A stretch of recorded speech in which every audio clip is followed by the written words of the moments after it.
Okay, we are on the last section of this chapter. It is entitled Parts of Similar Triangles. Can actually be true of any kind of polygon. It's called proportional perimeters. This rule states that if two polygons are similar, then the perimeters are proportional to the measures of the corresponding side.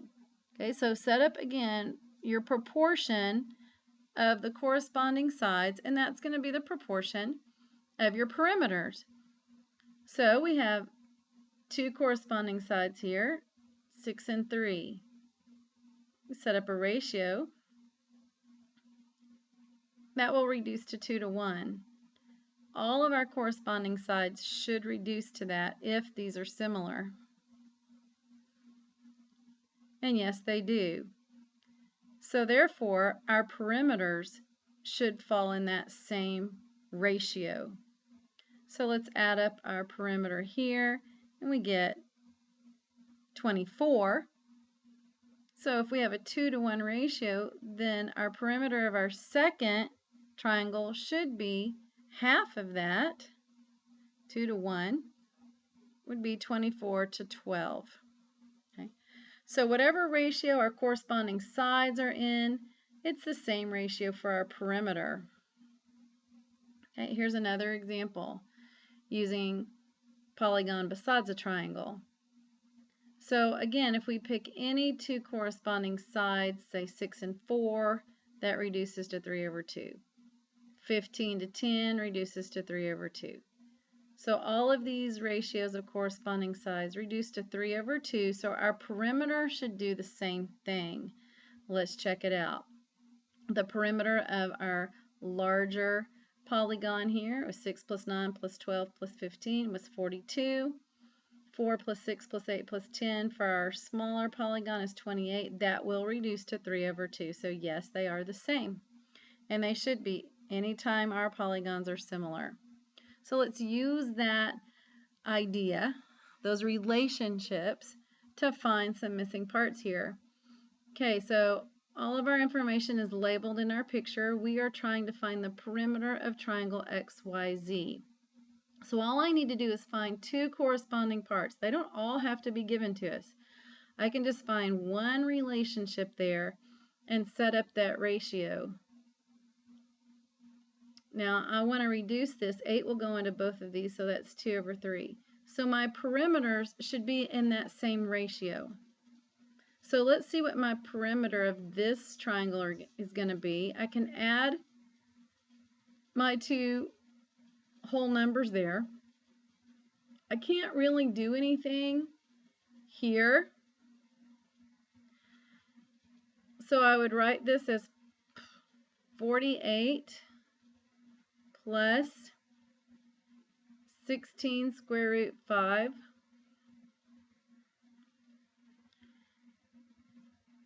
and I don't know my ratio here, or my perimeter here.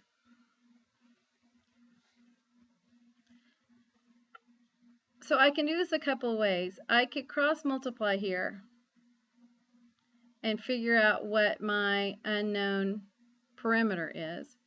Or I could apply this 2/3 ratio to all of my different segments here and then add them up together. So if I know that 2/3 is my scale factor, that's small to big, then I'm going to do 32 to big. 96 equals 2x. So this is going to be 48 down here, corresponding part. Now 2/3, again small to big, so 16 square root 5 over x. So I get 2x equals 48 square root 5. I know we haven't really done much with square roots, but we just treat them like variables algebraically. So I'm just going to divide the 48 by 2, and that leaves the square root 5 there. So this is going to be 24 square root 5 And now I can add these three different parts together.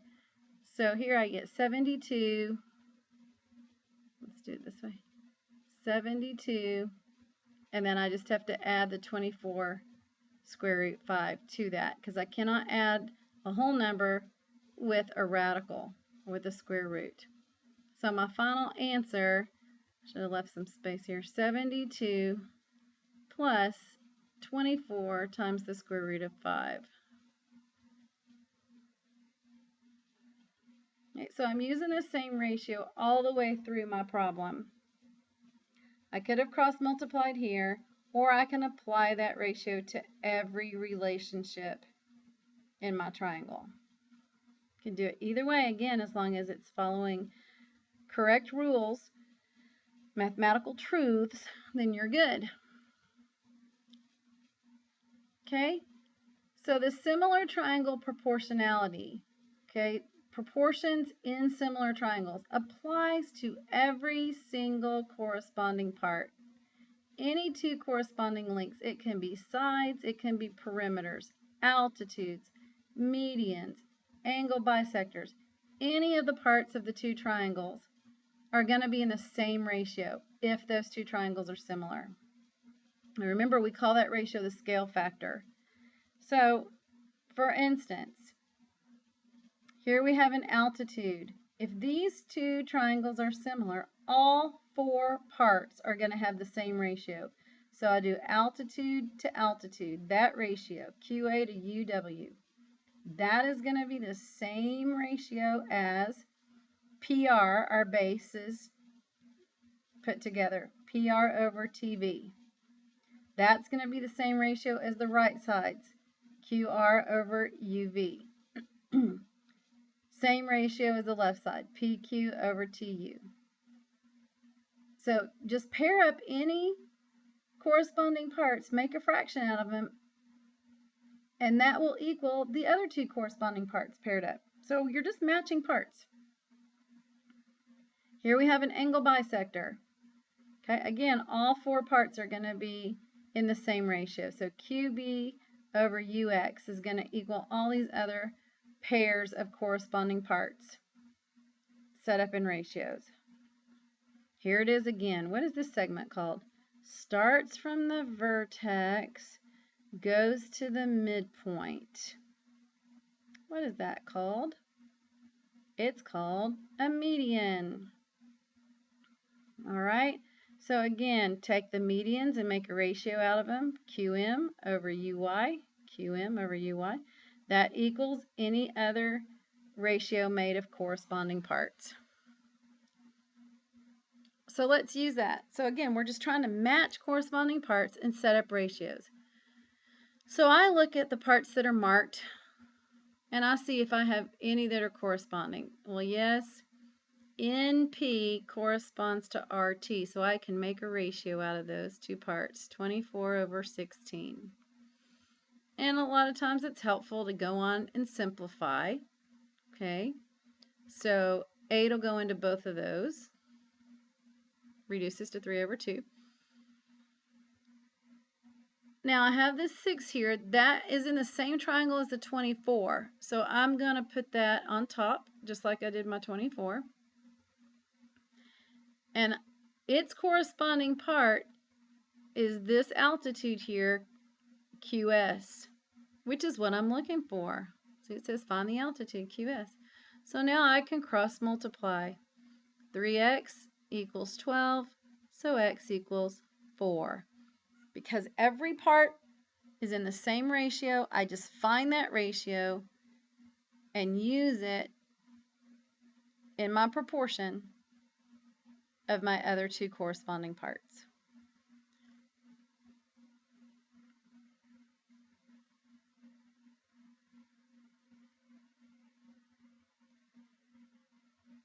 Okay, so there it is worked out again. Okay, let's try this one. We know that two triangles are similar.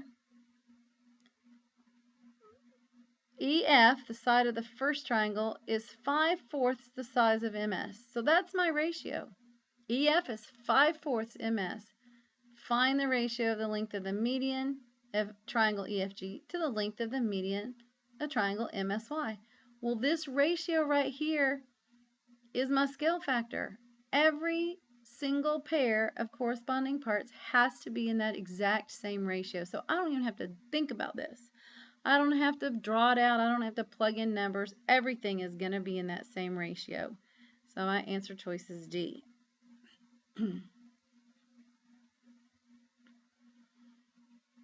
Okay, let's do one with medians. So they're telling us these two triangles are similar. I know that JL and EJ are medians. EF is 36, so let's write that in. ED is 18. JK is 56. What is JL going to be? It's asking me to find JL. Okay. Couple ways I could do this. I could set up my ratios of corresponding parts. 36 corresponds to the 56. I can reduce that. 18 over 28, 9 over 14. 9 over 14. And then that's going to equal, remember I put my 36 on top, so I've got to use that same triangle to go on top here.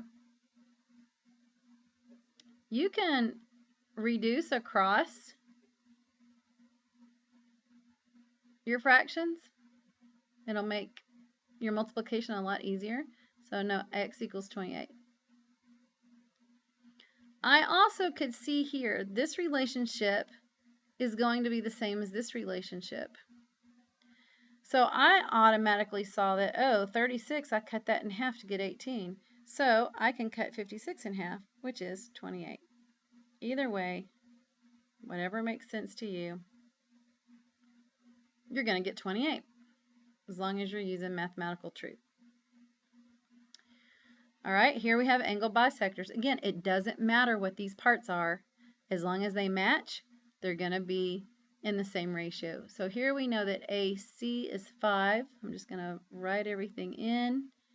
AB is 7. MO is 12.5. Find X. There it is. Huh. All right, so we're going to set up a ratio of corresponding parts. My angle bisector here is going to correspond to the angle bisector here. 5 over 12.5. Go back to your same original triangle and put that number on top like you did before. X on the bottom. I can't reduce either way, up and down or across. So I'm going to cross multiply. 5x equals, that's 35.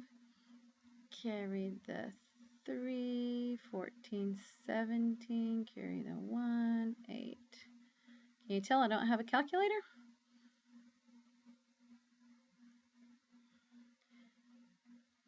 Correct answer is B, 17.5. Okay, again, match the parts, make a fraction. Match the other two parts, make a fraction, set them equal to each other, and cross multiply. Triangle bisector theorem, this is the last one, says that if you have a ray that bisects an angle of a triangle, then it's going to divide this opposite side into segments whose lengths are proportional to the lengths of the other two sides. Okay, so this ratio here is the same as this ratio here. Okay, so if I have 6 and 8 here, I could have something like 3 and 4. These two ratios are going to be the same. Here it is in a more abstract way. AD over CA is going to equal, AD over DB. These two ratios, these two sides ratio is going to be the same as CA and CB. So let's look at an example here. Okay, so if I know that AD is an angle bisector, I know that because I have congruency marks here. It did not tell us. It's wanting us to find DC. Okay, so we're going to call DC X.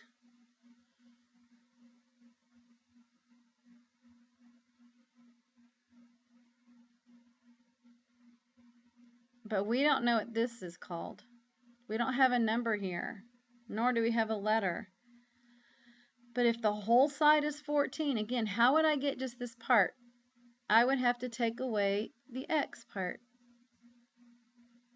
So this is 14 minus X. Now, I know that my ratios are going to be the same.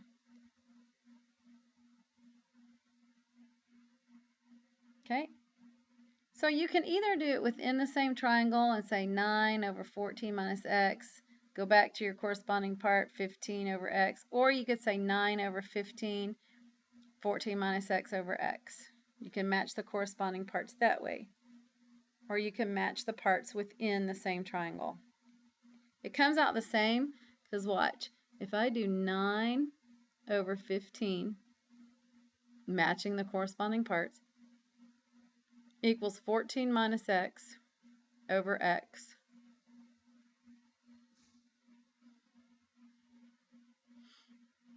When I cross multiply, I still get 9 times X, and I still get 15 times the 14 minus X. Okay, so you can do it either way. Match the corresponding parts. That's the way we've been doing it, so it might be better just to stay consistent that way. But you can do it within the same triangle, the two parts. Make sure you find the same two parts in the next triangle and put those in the same ratio. Okay, so now I'm going to cross multiply, distribute, subtract, divide, and reduce. Okay, so I'm looking for DC. DC was X, so I can leave it as 35 over 4, or I can turn that into a decimal by dividing. I don't care. Doesn't matter. Either way. All right, so I hope you came away from this section understanding that in two similar triangles, all of their corresponding parts are going to be in the same ratio, and we call that ratio the scale factor. So figure out the scale factor by setting up a ratio of corresponding parts and apply that to all of the other corresponding parts. All right, that does it for this section. We are finished with the chapter. Woohoo!